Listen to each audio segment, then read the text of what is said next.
Okay. All right. Welcome, everybody. So I haven't done this presentation for a number of years, I guess. So I went in and kind of updated stuff, and I've been really heavily into cemeteries in the last couple of months because I've been moving cemetery data over to our new website. So I was doing just cemeteries, and then also I've been working on the uh, sexton records that we have here that Elizabeth helped me out with last year, and we've been finally getting those kind of in shape and bringing those over to the website as well. So I've been doing a lot of that. I've been actually the sexton records we've been working on are from my part of the world, from Groton, Connecticut. So I've been working with those and actually getting familiar with the cemeteries that I drive by all the time, but don't really pay attention to and don't know what they're called. And it's like, oh, that's what that one is. So, and there's some that I didn't even know they're kind of hidden away over by the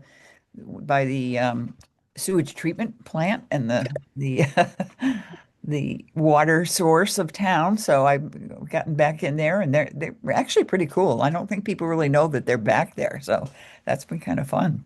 So here's my presentation on cemeteries, the online data sources, along with some, I hope, fascinating facts. And I wrote caution taphophiles ahead. And if you don't know what a taphophile is, you might even be one, but you'll find out for sure in a couple of slides from here. So off we go. So I'm starting out with a little bit of terminology you may or may not be familiar with already. So a relict, you'll often see on a stone, so and so relict of, and it is the remaining spouse. So the spouse has already died, and then the remaining spouse passes away, and on the stone it may say relict of. And you still occasionally see that, and usually it refers only to widows, but sometimes you'll see it referring to the male spouse as well. And then you'll also see consort. And that, sorry about that, that is a spouse of a person who has passed away. And sometimes people will misinterpret it because of the hand, well, not handwriting, it would have been carved in, but the M can look like an N. And as you know, they often the S and F would get confused. So sometimes people say, oh, it says comfort, that that person was a comfort to the person who had passed away. And it's not comfort, it's consort, as in a companion. A cenotaph is a commemorative marker of a burial that's actually somewhere else. So there'll be some kind of marker, but the person is not actually buried there. And a witness stone is a good example of this. So the witness stones where they don't know for sure where the person is buried, but they want to make some kind of uh, marker for that person. And it comes from Greek and it means empty tomb. So the taph part of that would be the tomb part. So that gets you to, if you use your word parts here, a taphophile. So phile or phil is a lover of. So a taphophile is a person who loves or is fascinated by or drawn to cemeteries and memorials and the history that they hold. So you're all here watching this presentation. You're probably all actually taphophiles. Okay, so we're going to start out with the Farber collection. You may or may not have already seen this. This is an amazing online collection, and it's very artistic. The two Farbers who contributed most of these photographs have both passed away now, but they were from the Worcester, well, they were from Worcester, and I just did some reading about him. He passed away before she did. She was actually his second wife. He was came from immigrants, and they had factory in Worcester, and it was to do with shoes and shoemaking. And he went into the family business as well, but he was also very interested in photography of a couple of different things. He was very interested in flowers, doing photographs of flowers, but also the folk art of old cemetery stones. And initially, he had done glass plate negatives, but he converted them to film. And at one point, I believe it was 10 CDs maybe of all these photographs. And eventually they were put on the web. And he was associated with the AAS, the American Antiquarian Society, which is in Worcester and is still a going concern.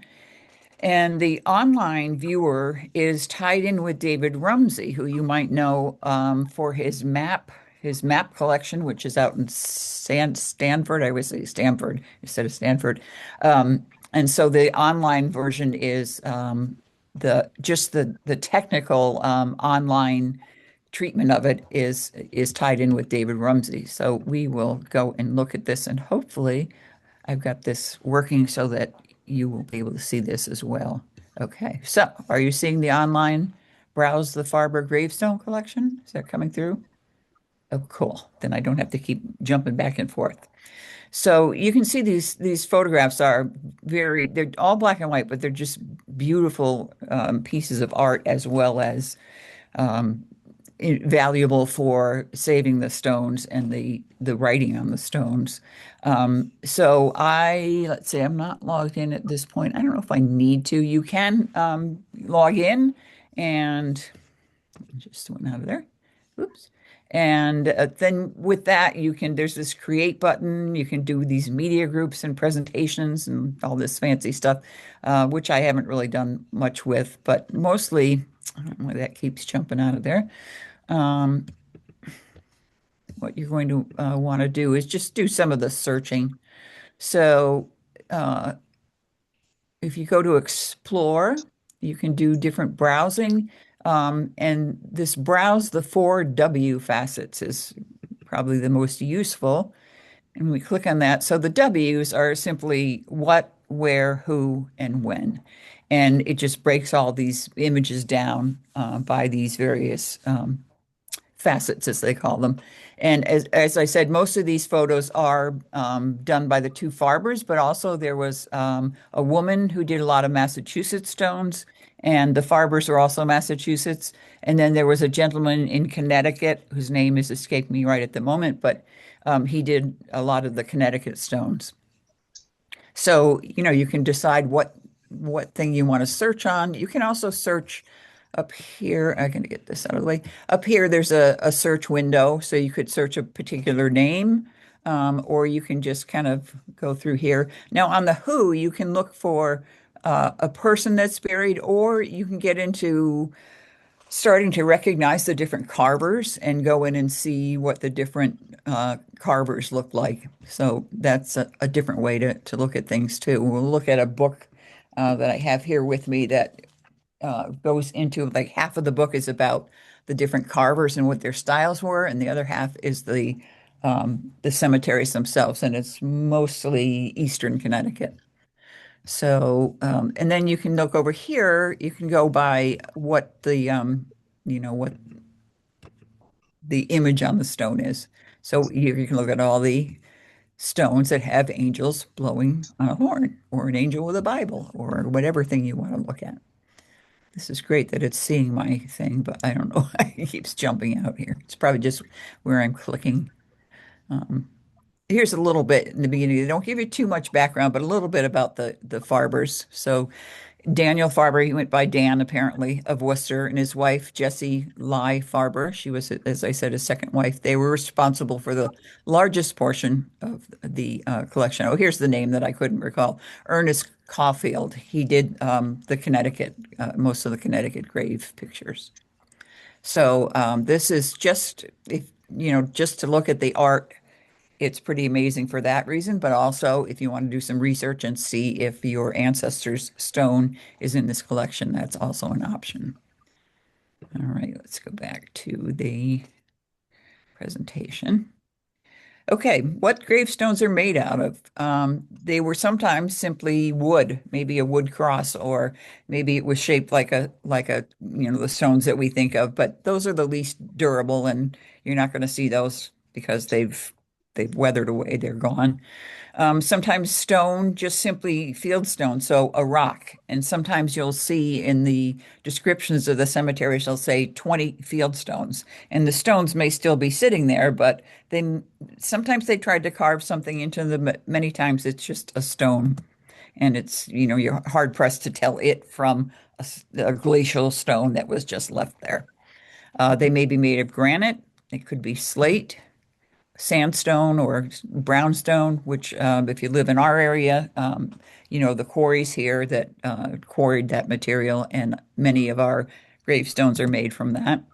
You have schist and marble. There are others as well, but those are the ones that are most common, I would say. Now, this is why it's so important that this work has been done. This was sent to me. I can't remember, I'm sorry, who sent it, but they said it's so crucial that we keep doing this work. Here's a stone that was photographed for our Laput collection in 2010, and this is what it looked like in, whoops, didn't want to do that. I don't know if you guys are seeing this giant window I just blew up and didn't want to. How do I get that out of there?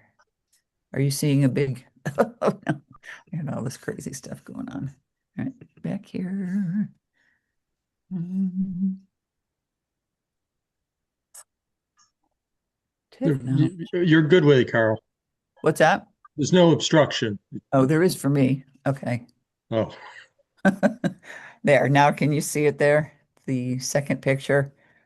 There's like nothing. So uh this is the problem with sandstone, brownstone. It just falls off in sheets. So in 8 years, we've totally lost whatever was on that stone.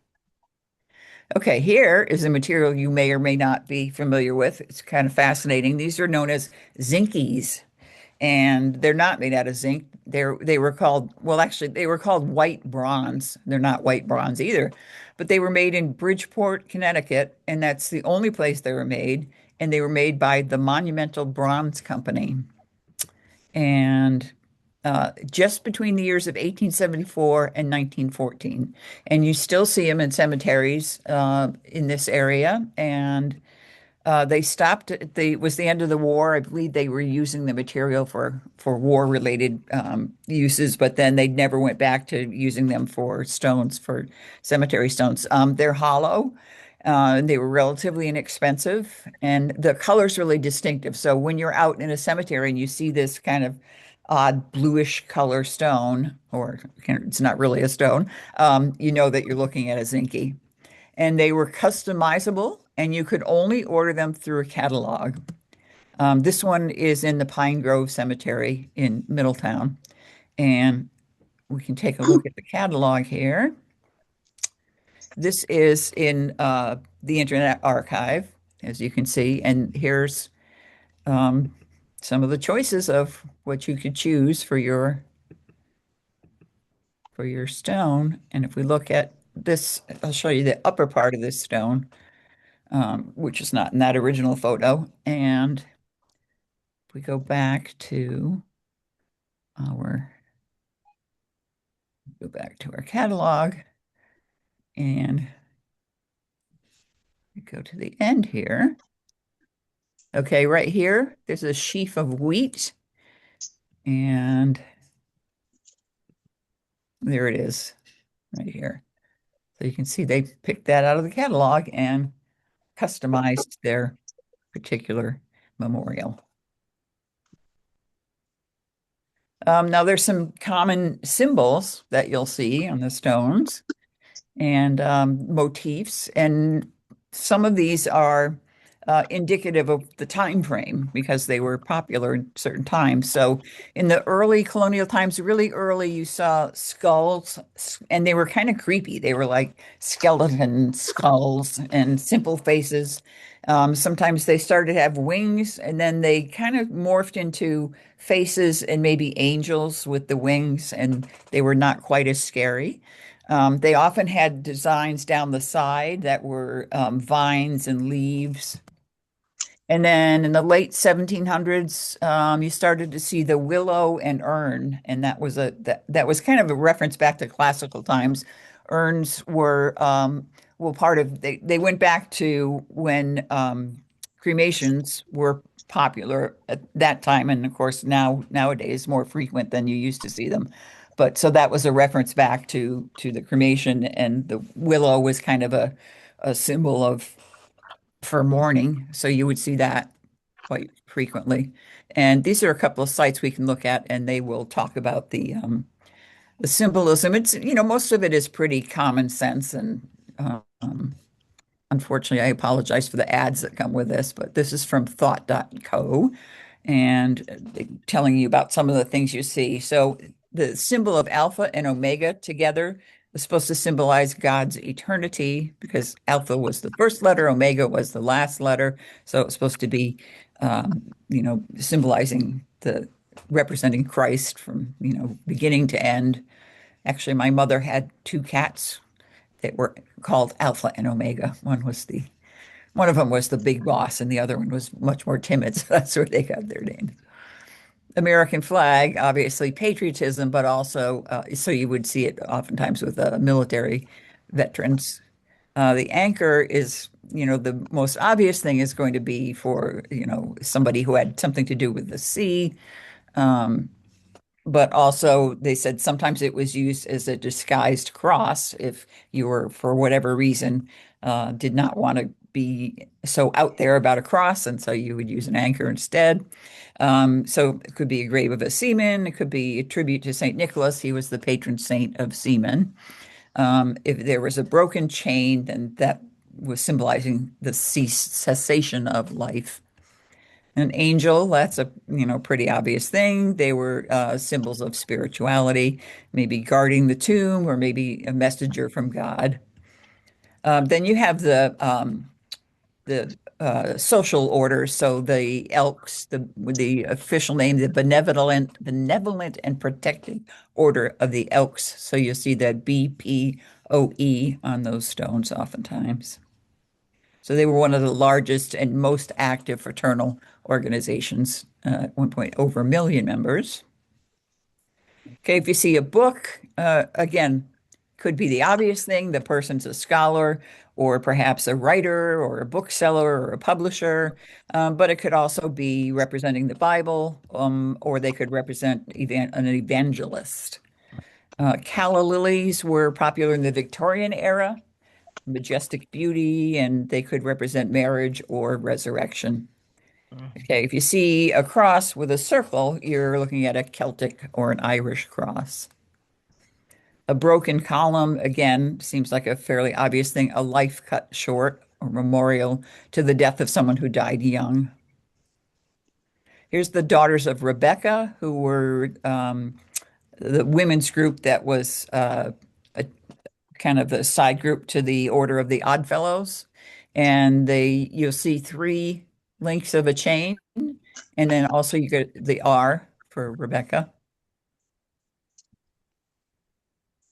Okay, if you see a dove, that could be departing the soul, departing to heaven. A dove lying dead symbolizes a life that was cut prematurely short. If the dove's holding an olive branch, the soul has reached the divine peace in heaven. And here's an urn, again, a draped urn. Said it's very common in cemeteries. The funeral urn is thought to symbolize immortality. And again, they're talking about cremation was early form of preparing the dead for burial, and that it was called an urn, which derived from Latin uro, which means to burn. So it didn't have to be, could be any kind of container, not necessarily the urn-shaped thing that we think of as an urn. Here's the Eastern Orthodox cross, and there are some cemeteries in Connecticut where you see many crosses like this. I think there's some in, um, oh, the names escape me of the town. It's where they used to have a bakery where you could get that Russian bread with the black. I see Cece laughing. Anyway, I've seen pictures with all of this cross here, and they talk about it has the three cross beams on it, The slanted beam on the bottom generally slopes from left to right, and there are a couple of different theories about what that symbolizes. Okay, here's hands with a pointing finger. If it points up, it's pointing heavenward. The person's soul is heading to heaven. If it's pointing down, it's God is communicating with the person, supposedly representing God's hand reaching down for the soul. There's a horseshoe, protection from evil, but it could just also be somebody who was passionate about horses and their life was involved with horses. Ivy and vines, friendship, fidelity, and immortality. Here's the Knights of Pythias. This is something I did not know anything about. They're going to have the letters F, B, and C, and that stands for their friendship, benevolence, and charity, which were the principles of this organization. And they were founded in Washington, D.C. in 1864 by Justice H. Rathbone. It was a secret society for government clerks. So there you go. And they at one point had close to 1 million members. So if you see that, now you know what it stands for. I never would have guessed that.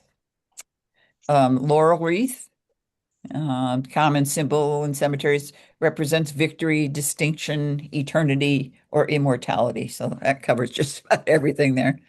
Here's a lion, guardian of the cemetery, protecting a tomb from unwanted visitors or evil spirits or courage and bravery of the departed. Here's oak leaf and acorns, the mighty oak tree. So, these things are not hard to figure out a lot of times. Signify strength, honor, longevity, and steadfastness. There's an olive branch, peace, sleeping child, and again, pretty obvious one if a child dies young. Here's the Sphinx, the head and torso of a human grafted onto the body of a lion, guarding the tomb. Okay, the square and compass, that is going to be your Masons, Masonic square and compass. Okay, here's a torch. So the inverted torch symbolizes that a life has been extinguished. A lit torch represents life, immortality, and everlasting life. Conversely, an inverted torch represents death or the passing of the soul into the next life. Generally, the inverted torch will still bear a flame, but even without the flame, it still represents a life extinguished. Okay, the tree trunk, that's a really interesting one. Um, is symbolic of the brevity of life. The number of broken branches appearing on the tree trunk may indicate deceased family members buried at the site. Oh, I looked up because I remember seeing this. Where did I write it down? In Yantic Cemetery in Norwich, there is this amazing tree trunk like this, and it's got to be like 20, at least 20 feet tall. And I looked it up because I was like, why was what's the story behind that? And the guy's name was Elijah Abel Bill. And I could not find anywhere why he had such a striking um, stone like this. hmm. There is an organization, and I think they mentioned it down here a little bit. There was a Woodsman Association, and I think it had something to do with insurance, oddly enough. But nobody said anything about, I mean, people mention this stone, but they don't say anything about why this particular guy had such a striking tree stone like that. Okay, here's one with a wheel. It said, or as with all cemetery symbols, it could just be a pretty decoration. Here it is, the Woodmen of the World. It was a fraternal organization. They were formed in 1890 for the purpose of providing life insurance death benefits to its members. So a stump or log, axe, wedge, maul, or other woodworking motifs are commonly seen symbols for the woodmen of the world. So who knew? All right, there's that. And then this Association for Gravestone Studies, theirs is a little bit more, and this is our friend Jesse Lai Farber. So this is the one of the two people who had done the those photographs. And I believe, yeah, I don't know if you can see it, but that stone is on the cover. Whoops, where's my thing? It's on the cover of this book, which we're going to talk about in a little bit. the most of the photographs in this book are from Daniel and Jesse Barber. Um, but she talks about the symbolism, and she's got the woodman of the world in here too. Um, I'm not going to take the time to go through, but she talks about some of the same kind of symbols, but she's a little bit more like, well, we don't really know for sure. It's not like there's a this strict, this equals this. But she does talk about you'll find a lot of headstones are facing east, or they're positioned east-west. And the thinking is that when the new day comes and the sun comes up and the trumpet sounds and the dead are going to be raised when Christ reappears, that supposedly they're going to rise up and be facing to the new day and to Christ coming, the second coming.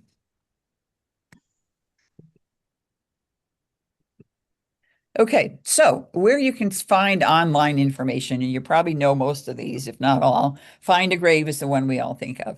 Then there's Billion Graves.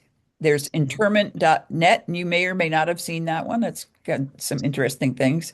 The Farber Collection, which we've looked at already. The Hale Collection, which is a strict Connecticut resource.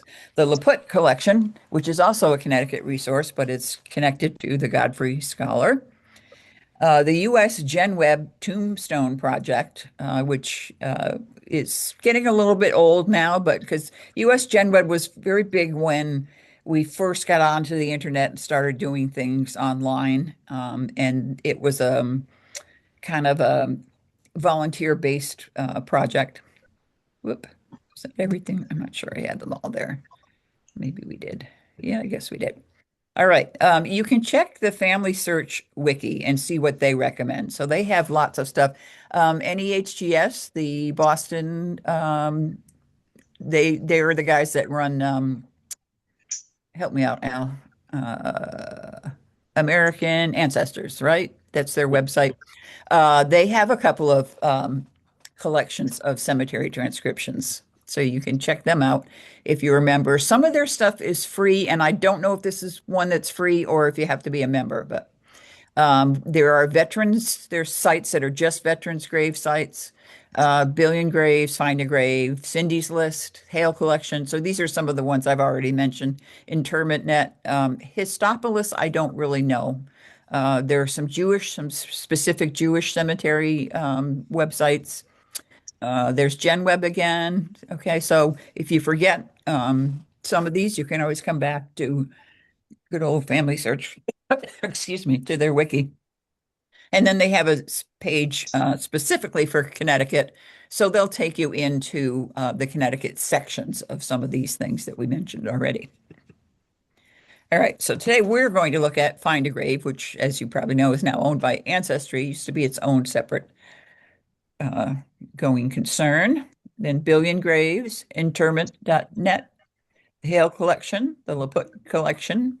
A couple of things here at the Godfrey, not strictly speaking a cemetery database, but the Sexton records. It's interesting to compare this with the cemetery records because the Sexton was sometimes a church official, sometimes hired by the town or worked for the town. They had to record when somebody was buried. So generally the records include the date of burial, not the date of death, where the body came from to get to the town, and what cemetery it was buried in. And the funny thing is, there are often many more names in the Sexton records than you find in the cemetery burial records. So where did they end up? Or, what happened to their stone? Basically, that's going to be the difference that, when Hale went through, there was no stone. But the Sexton has a record of that person being buried. So either they got buried somewhere else or the stone wasn't found when other people went through. And then funeral home records, same kind of deal. And then we have this cool source I'm going to show you that Moranci Beadle, who was a relative of one of our members and one of our board members, and her brother went up in the attic one day and found some neat old stuff, including this book that um, it was Laura's, I forget how many generations back, but an ancestress of hers who just decided to start keeping track of all the people in Wallingford and when they died, and it's in her handwriting. It's a really cool source of maybe, maybe somebody missed it in on the town record level, and Moranci had written down when this person had died. Then there are printed books and CDs, and we'll look at a couple of those. All right. So Find a Grave is, as you know, crowdsourced. It's all volunteer and it's free. You can access it directly, or you can go through Family Search or Ancestry. Sometimes it's got additional genealogical information, which can be kind of a boon. On the other hand, sometimes they identify the sources, sometimes they don't. So, as with any genealogical source, use caution. Try to find out where that data came from. So if you go in directly, you can put in as much or as little information as you have, the names, the cemetery location, the year they died, the year they were born. Sometimes, there's not agreement on that data. So you don't want to limit yourself. Sometimes if you can't find the person and you were pretty sure you had the right year, maybe whoever put it in had a slightly different year. So if you don't find it, but you're pretty sure it should be there, leave the year off and see what happens. And then down here is your search button. And then you've got all these other things that you can play around with. And here's this cenotaph that we had learned earlier. So you could look for a site where the person's marked there, but maybe they're not actually buried there.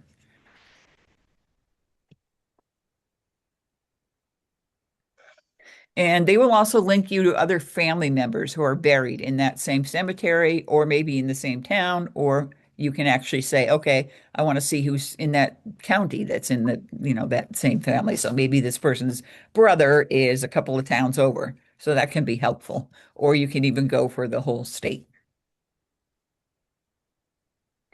And they usually have a photo. If there is no photo, you can request one and they'll ask their volunteers and say, could you go out and take this photo? I had a case where, they had I don't know, I think it was a great uncle or something, but the great aunt wasn't there. So I don't know why. She was right next to it and they didn't take the picture, but I did put in a request and they did take the picture. I think it took maybe a month or two. So. All right, billion graves. And I put down, they wish. It's not quite a billion, but they have to get their basic features, it's free. There are additional features. It's called the Plus Edition, and that costs some money. And I did opt for that just to check it out and see if I liked it or not. They're now doing this thing where there's even another level and it's with AI, and it costs even more. And I have a feeling that they're going to kind of merge those two. So your option is going to be the free or AI/plus. And I don't necessarily want to opt for the AI, but we'll see what happens. So this is what they tell you. This is a quote from them. Billion Graves is the world's largest resource for searchable GPS cemetery data. This was their kind of claim to fame to differentiate them from Find a Grave is that each stone has a GPS. It has data. So you go to one of these huge cemeteries and you don't know if it doesn't have a map or there's not some way to ask where the stone actually is. All of their stones have GPS, so you supposedly can go right to the stone. And it's growing bigger and better every day. You can help by collecting headstone images from local and other cemeteries, and then by transcribing the personal information found on the images. And they also have a little thing here. So basically, that's their Finding Graves, their biggest competitor. So they're going to tell you why you should go with them. And again, I'm sorry for the ads here. What's the difference between the two of them? Okay, it's a question we get asked a lot. What's the difference? First, there are many similarities. It's what we do differently that really sets us apart. This blog post features how the differences between Billion Graves and Find a Grave impact research for genealogists and family historians. And so basically, well, I'll go through some of it with you. Find a Grave started in 1995, so it's been around longer. These guys started in 2010. It was developed to cater to founder Jim Tipton's hobby of visiting celebrities' graves. The company's mission is to post memorials, remembrances, and virtual flowers of celebrities and everyday people. 180 million plus memorials. Some have gravestone images and some do not. So, as you know, when you go in there, there are those you can put, oh, yeah, here's flowers for my eight-time great grandfather. And I think there was more emphasis on that initially. You don't see quite as much. I think a lot of genealogists have kind of gotten online with Find a Grave, and it's less of that kind of trendy, famous people put the flowers up there. Billion Graves is trying to get you to say, oh, they're not very serious. So. The company's mission is to provide accurate gravestone data with both images and GPS locations. 50 million headstone images, all with gravestone images and GPS coordinates. 175 million total records. So, according to them, they're pretty close. Well, pretty close. 5 million short of what Find a Grave has. They're similar in that both websites have cemetery data. Duh. The primary difference between the two companies is that with Billion Graves, every record you find will have a photo and a GPS location. Why should this matter to you? Because by gathering an image and a GPS location for every headstone, Billion Graves is following the genealogical proof standard. So this is their big thing here. And again, they're trying to say, Find a Grave isn't really very serious, and we are because we're genealogists. And then they go through telling you what the genealogical proof standard is, which I'm not going to spend time on right now. But do they both follow the standard? Oh, yes, Billion Graves does. So, why is it important to have an actual photo? And they go through that. Why is it important to have a GPS location? Well, I think that kind of makes sense, especially if you're in a really big cemetery and you could spend hours and hours and not find the stone. So, okay, now this is kind of interesting. What does the percentage on Find a Grave mean? If they say that a cemetery is 60% done, it means that 60% of the entries created have a photograph. It doesn't mean that 60% of the cemetery has been photographed. So this particular one in Iraq, they're saying they show that there are 20 memorials created and 60% of those have been photographed. It's not saying that 60% of the cemetery has been done. So you have to be a little careful with their statistics. Let's see. And he just talks about, talking to somebody about going and not knowing where their actual stone was and how long it took them to find where the actual grave was. Who owns Billion Graves and Find a Grave? Billion Graves is an independently owned company, and Family Search owns Find My Past. Sorry, Billion Graves partners with Family Search, My Heritage, and Find My Past and other companies and gives you information.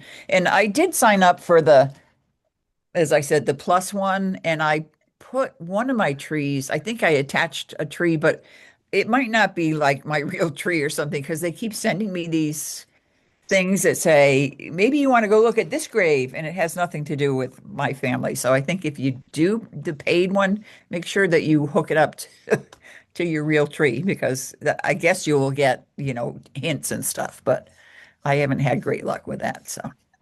So that's a bit about Billion Graves. And as I said, the GPS coordinate is a plus feature, so you do have to pay for that. It's not one of the free things. And they have this family grouping and nearby stone thing. That's also one that you have to pay for. And as I said, they just said they are partnered with Find My Past, My Heritage, and Family Search, so they will give you some hints. All right, now we're going to look at interment.net. This is not jazzy, snazzy like some of these other cemetery sites, but it is kind of interesting still. Its entries are each one of them is compiled by a single entity. So it's not a bunch of people working on the same form. But so there can be multiple lists for the same cemetery. It was started over 25 years ago by this guy, Steve Johnson, and he still maintains it. There are a lot of search boxes when you go on there. It'll say like fill out these 3 boxes, and it ends up taking you to paid sites specifically genealogybank.com, which I like a lot, but you have to pay for that. So if you want to get their free things, you have to kind of scroll down a little bit and make sure you're on the right search box. So it kind of funnels you into Genealogy Bank if you don't pay close attention to it. So and here's the kinds of things that they have on there. They'll go with tombstone inscriptions and grave markers. So that would be like things we're used to, like the book collection. Sexton records, which we were talking about earlier, or other records that are on file with cemetery offices. Older historical cemetery transcriptions, transcriptions that were compiled from obituaries, newspapers, or other sources. So here's an example of one. This was done fairly recently. This was compiled in May of this year, and it's in Lincoln, Massachusetts. And there are 5 pages, so I just snipped the first page. So here are first three people: Alden Mary, Alden Persis, and Alden Seth, and it gives you the dates that they died and what age they were and where they're located in that cemetery. So it just kind of shows you what a basic one looks like. Now, you can really go down these rabbit holes. It's kind of fascinating. So I started cruising through the newest things that have been added to it. So on May 27th of this year, this was probably the state library that put this in here. They put in Connecticut court records from United States, Connecticut, inquests into deaths from 1711 to 1892. And it's 2,500 records. And it's state of Connecticut. I don't know what this number of places zero means, but and so here's a few of these. So Alec, whoever he was, died in 1788 in Hartford, cut his throat. I guess he cut his own throat. I don't know. It was in the Hartford Superior Court. He was a native of France. And I think if you contacted the state and asked for box 100 of inquests, and this is the accession number, you can follow this footnote through at the bottom and get more information. Here's another one. This was in Wyndham. It was a hanging. The Wyndham County Superior Court record tells you about this. He was an Indian, and this tells you where that case is. Here's Boston from Norwalk. This was a slave who was killed by his owner, Joseph Platt, Negro formerly belonging to Captain Joseph Platt. And then Candace in Greenwich, broken neck, Negro woman. So these, I know that they've been going through the court records at the state and they have specifically been focusing on people of color. So that's probably why they put this up here. So that's just a kind of an interesting offbeat list of collections of data from cemeteries.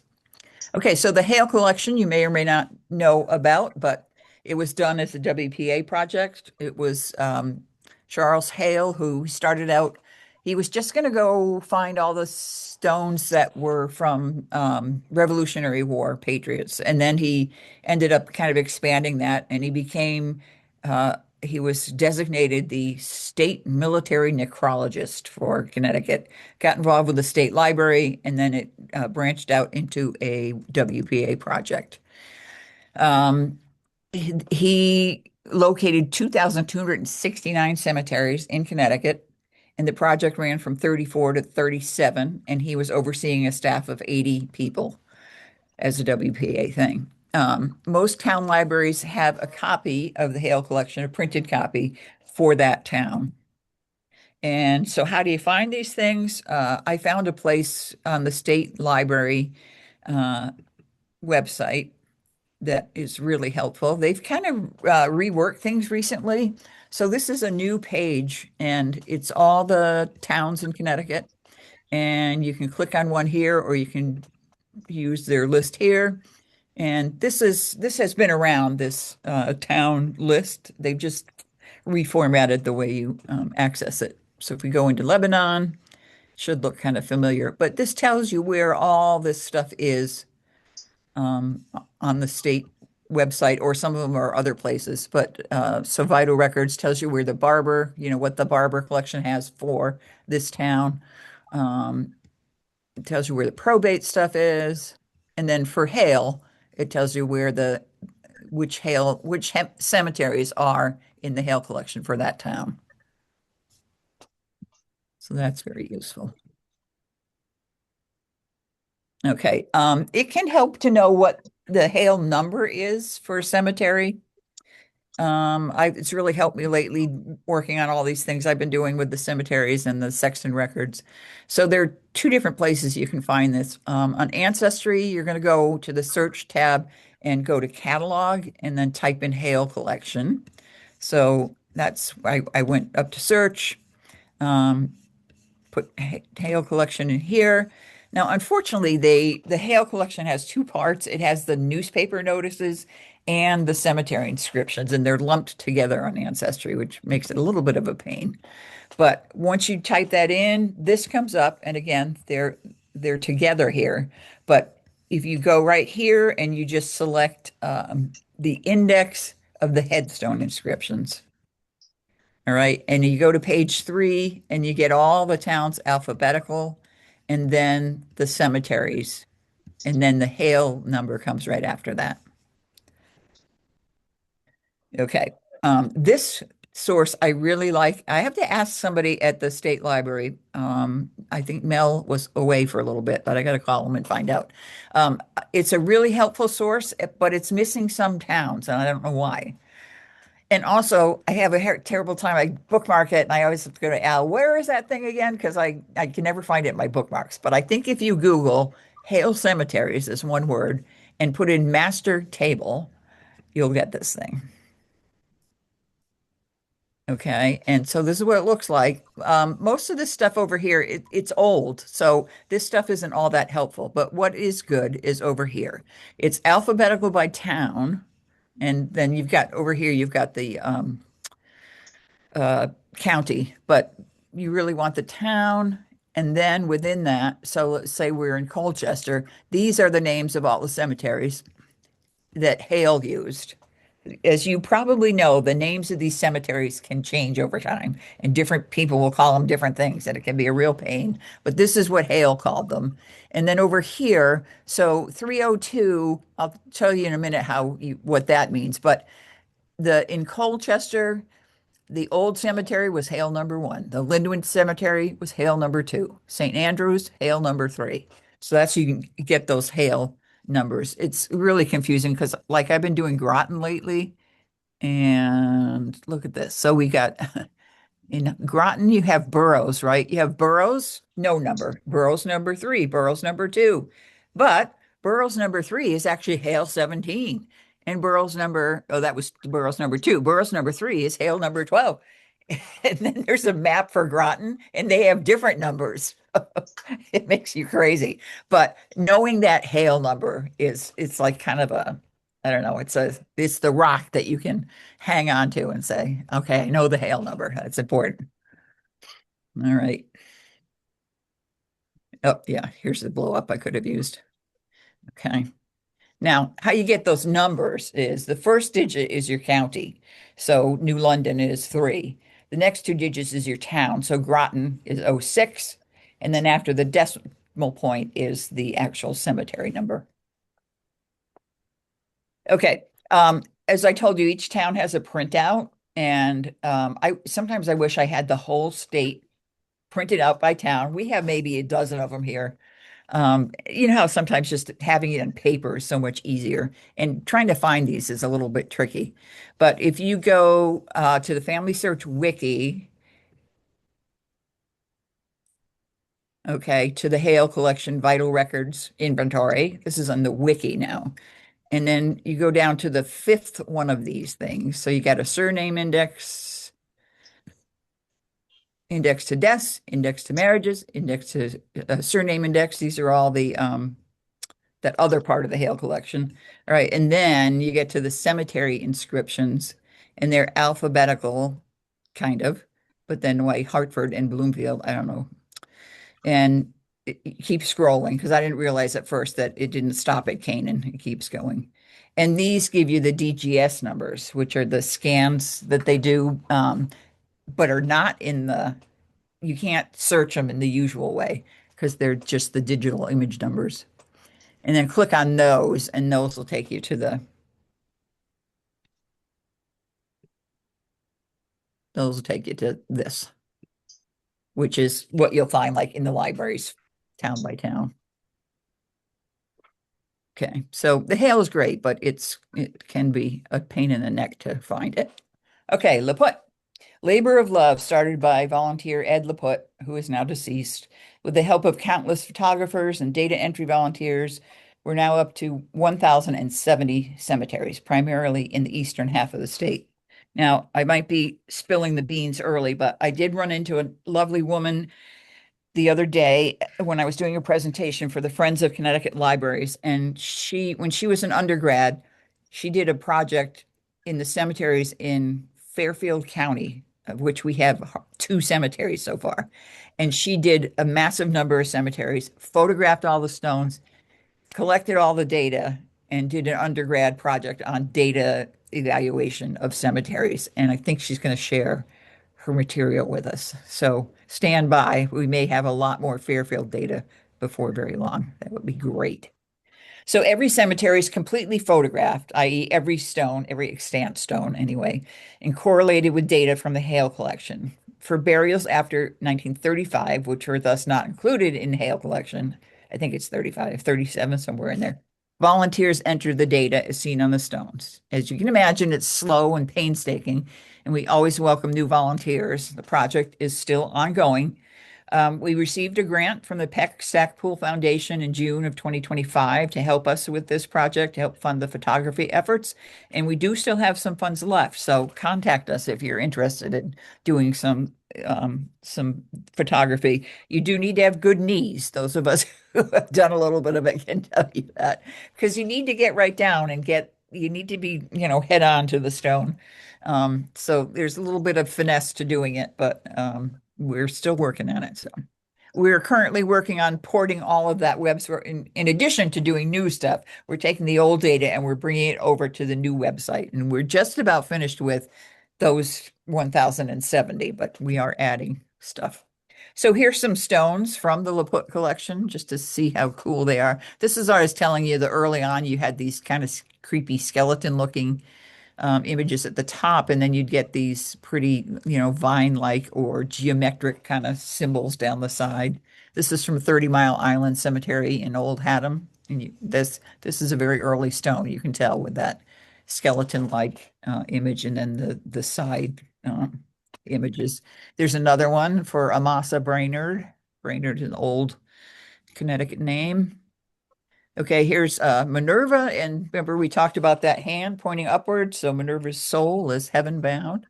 And here's that classic willow and urn image that came later after those the winged heads and faces.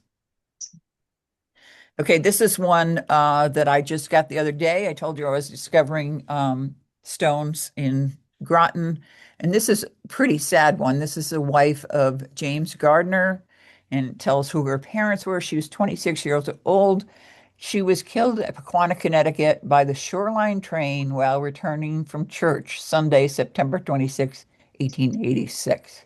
Just does not seem right that you're going to church and that happens to you on the way back. Now, this, one thing leads to another. I saw that stone and I'm like, oh, I must have written this up in the papers, right? I have to do a little research. So, uh, I use Newspaper Finder. This is a little side thing.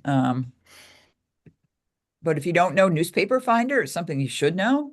You can go in here and you can put in the year and you put in the state, and then you get a map. And I did New London and I did Mystic, I think, or it was near to Mystic, and found out what papers were published at that time that have been digitized. And then it told me where they were. And then I could go search them. And I thought there'd be actually a longer, bigger article. And I just found this little um, here, Gertie. No, was that her? Yes. Yeah, Gertrude. Gertie E. Gardner, wife of James R. Gardner, age 26 years. Doesn't even say that she was run over by the train, but um, and well, in the next slide, I'm gonna tell you about some hints to photographing stones. And I actually should have read that before because when I was in the cemetery, I took this, and then I realized when I got home, I hadn't taken the other side of the stone. So I didn't have her first name. Live and learn. So Amy Johnson Crow did this little thing on 5 things not to forget when you're in the cemetery doing photographs. So 5 photos, make sure you take. Take the cemetery sign, which I hadn't done, Smith Lake in Groton. This is the one that's back up by the reservoir. So take the picture of the sign. Take some close-ups. So this is the bottom of that same stone, and there's a little verse here um, that you need to get pretty close to be able to read. Take pictures of the neighboring stones and take a wider shot. This is not one of mine. This is actually one of those Farber stones, Farber photographs, but it's in the same area. They're actually 2 cemeteries side by side, but these are very distinctive stones, as you can see, these 4. But if you take a wider shot like this, so you go back again, it'll be easier to find those stones again because you see what's near it and the back and the side. So that was my case where I did not take the back side of Gertrude Stone. Okay, here's some special things we have. So here's the sexton returns. I'll just show you 1 or 2 of these. So these are under cemeteries. And then we go down here to Groton Sexton returns. And I'm still working on these, so they're not all perfect yet, but Colonel Ledyard is in pretty good shape. So this is what we had. We had 3 boxes of these, and these are actual, sheets of paper. They look like maybe they were triplicates or something. And they're signed by either the sexton or the sexton's assistant and dated. And they get the date, then you got 3 names, then you have your form of permit. So B is burial, T is transferred, or sometimes it's removed, I think.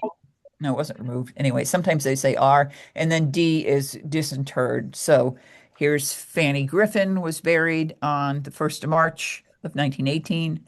Robert H. Burroughs, buried, but he's also transferred from New London.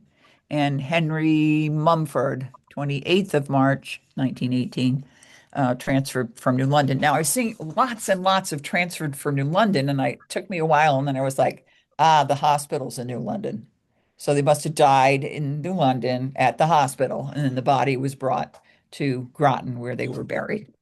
So that's just one sample one. And then you come down here and we've put them all in with the name, whatever their, transfer removal, where they came from, and then the date, and then you click on view and you can see the actual form if you want to go see if we transcribed it properly. And I had to cross-reference a lot of these. Now, I don't know how they got away with it, but the sexton did, I don't know how many, probably a couple hundred that, well, actually, this is an example one. You see here, it just says Groton Cemetery. It does not say which cemetery. So, go back here.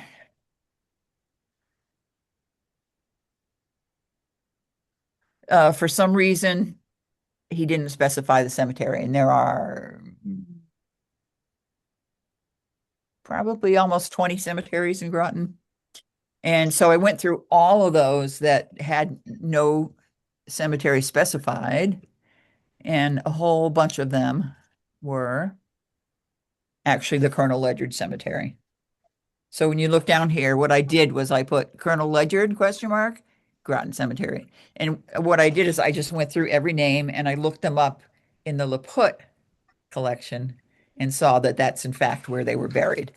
So there are probably some that are there, and many of these, well, all of the ones that are left that just say Groton Cemetery, I looked them up on the put, and they're not showing up as being buried in any of the Groton cemeteries. So they might be there, but their stones aren't or whatever. But I did the best I could. and I got a lot of them. I was able to figure out a lot of them. So it's kind of interesting to, compare them and see. And it's usually a day or two later that from the death date that they ended up being buried. Okay. And then funeral home records, similar kind of thing. And we have several different funeral homes. Now, some of them we indexed, again, we had to make spreadsheets for all of these. Um, and if you want to see which ones, if we go over here in the search box, you can put a name in. But up here, this will tell you which ones actually can be searched and have been OCR'd. I don't know if I have to put a name in first. I might have to. Let's put in Joseph. Oh, here we are. Okay. So funeral home records that will be searched, these are the ones that will be searched. But some of them you'll have to just browse. So for a list of funeral home records that will not be searched, but can be browsed, click here. So they kind of randomly, well, not randomly, they took a few, it looks like they took during World War One. There's some, they took some of the books and went through and indexed them and made spreadsheets for them. But these you'd have to look through. You'd have to know what year the person died and then look through and find them that way. But we've got Coughlin, Lustrina, the Doolittle. V.C. Porter was in New Britain and Roberts. Okay, so we can just look, let's look at one of them.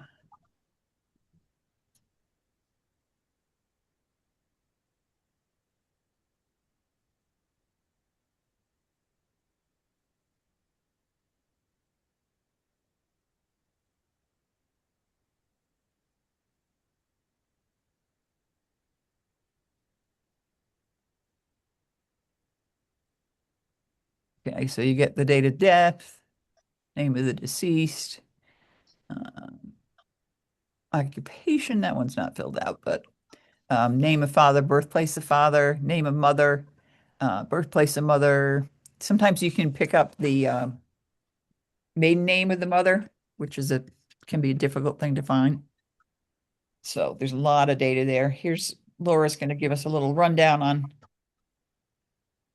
her book of death records.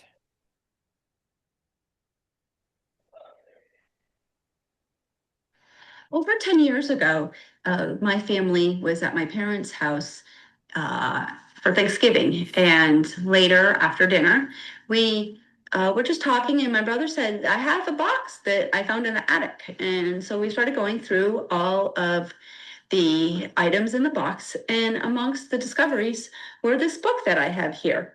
And this book is very old and in rather poor condition, but it is the book created by my third great grandmother, Rancy Beadle. And she started writing the deaths in Wallingford, Connecticut in the year 1827. On October 1st in 1864, a Mr. Abner Fenn was killed by a fall in his well, and he was only 52 years old. So this is really a treasure that you don't expect to find in your attic, but I knew that this would be important information. So what we did is I brought it to Godfrey Library back, like I said, over 10 years ago, and they scanned all the pages and they've since indexed it. So if you have family in Wallingford, Connecticut, you might very well find information about your ancestors, and it might even have a little bit of information more than just the date about what happened. And Godfrey is very grateful to you for sharing this information with us. And of course, Laura has kept the book, but we do have the digital copy. And so you, our members can take advantage of it as well.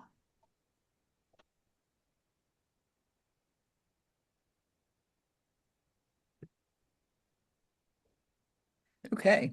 Then we have books, various cemetery associations, family associations, lineage societies, and individuals often adopt cemeteries and transcribe the stones and sometimes photograph them as well. And if you search our catalog under cemeteries, anybody got any guesses as to how many hits you will get?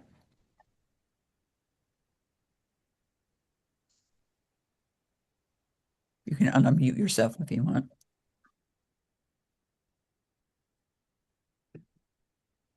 Okay, well, the public catalog will stop you at 500. But if I get on the back end and look, we have 750 books under the category cemeteries. So there's plenty to look at. We have many of the books by Dave Shortell that we have bought some and he's donated some. We just recently received 3 volumes about the Indian River Cemetery by Howie Sternberg. I don't know if he's on here now, but I know he had signed up to watch this. They're amazing, the amount of detail he's got in those. So here's his book. This is one of Dave's books. This is from the Granbury Cemetery Association. I know a lot of our in the Laput collection, the Granbury folks have given us a lot of their data. So there's some great stuff. Here are a few things I'm recommending. This is from the New England Historical Society, an article by Rebecca Rector. Winged Skulls and Poetic Epitaphs, the Art and Soul of New England's Gravestone Carvers. And again, it's like, okay. Three forbidden. Well, anyway, you can look at it when we are, recording this. The Hail Master table I showed you already. Here's another great article on colonial gravestone carvings of Obadiah Wheeler. And then 2 great books, Sharon DeBartolo Carmack. She's written a bunch of genealogical stuff, but she has a guide to cemetery research. And then this one that I showed you earlier is just, it's getting a little old, but it's the most wonderful book, Colonial Burying Grounds of Eastern Connecticut and the Men Who Made Them. And the whole first half is different carvers that they figured out who they were. There's one, I actually went up on a day trip. There's one that they call the Charlie Brown carver because I'll show you a picture at my last slide because the faces look like kind of like Charlie Brown. So the first half is the carvers, and then the second half describes cemeteries that you can go to and see examples of these carvers. And it's kind of funny reading his descriptions of the towns. He was kind of dissing Mystic a little bit, but and it's still somewhat true, although it has changed. It's a little more upscale, but it's still a tourist town. So what can I say? All right. So that's what those 2 books look like. If you ever get a chance, it just so happened that this was donated by a fellow who had passed away, and we got many of his books, and this one's a gem. And there's another one that was recommended to me. It's a new book on Eastern Connecticut gravestones that I just ordered today. So I think I ran over time a little bit, but I am what did I call myself? Oh, I forgot already. Our new word of a cemetery lover. Phil Taphophile. I'm a taphophile for sure. So any comments or questions or anything? Hope that you're as enamored of cemeteries as I am. I've definitely become a cemetery nut. So this is a Charlie Brown carver here at the end. You can see he's kind of got that Charlie Brown face. All right. Al, anything you want to throw in here while we're on? I have a question. There is that other collection at the state library. It has been imaged now at Family Search. It was Barber had started it before Hale did his work. It was never completed. But since it was done, probably 10 years earlier, there may be some stones in there, and that were not extant when Hale's people went through. But again, it didn't it could do all the cemeteries. It's probably half the cemeteries that Barber did, Hale did, and it is on Family Search. They recently at the state library digitized the original work. So another source. Okay. Yeah, there's no dearth of material out there, that's for sure. I have a question. Yep, Um, that was great presentation, Carol. Thank you. thanks. Um, I at I've seen a lot of urns, on the top of an obelisk or whatever, but Mhm. big urns, but some are half draped, some are completely draped, some are just slightly draped. Do you know, I've never known the difference. I used to think, oh, maybe they don't miss, maybe the ones completely draped really miss the person. Hmm. The others don't, but I thought they're not going to do that. Do you have any idea what the difference in draping means? I've never found No, it anywhere. no, I haven't seen anything about that. I'll keep an eye out though and see if I read anything about that. Yeah, I can't find anything anywhere that explains it, or I Yeah. haven't yet found anything. Uh-huh. Thanks. Yep.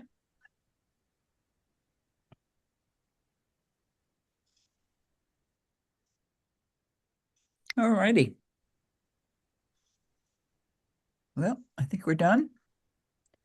Thanks everybody for being with us today. Thank you. And I think it was we will, great presentation. Thank you. you're welcome. I enjoyed it. Okay. We'll see you all next month. Not sure what we got on the docket. I think we might be pulling Al in for one. We'll see. All right. Take care, everybody. Bye.